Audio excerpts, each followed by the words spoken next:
வட கொரிய அரசு சோங்ஜின் பகுதியில் ரீ மற்றும் காங் என இரு பெண்கள் பொதுவெளியில் வைத்து தூக்கிலிடப்பட்ட சம்பவம் சர்வதேச அளவில் கவலையை ஏற்படுத்தியுள்ளதாக தகவல்கள் வெளியாகியுள்ளன.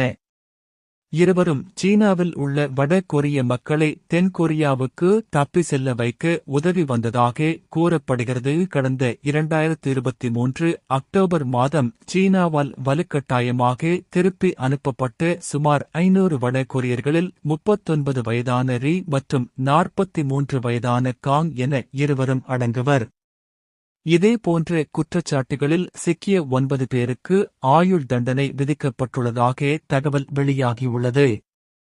இதுகுறித்து ரேடியோ ஃப்ரீ ஆசியா வெளியிட்டுள்ள தகவல்களில் பொதுவெளியில் உள்ள சந்தையில் நூற்றுக்கணக்கானோர் முன்னிலையில் ரீ மற்றும் காங் கடந்த ஆகஸ்ட் 31ஆம் தேதி தூக்கிலிடப்பட்டதாக குறிப்பிடப்பட்டு இருக்கிறது.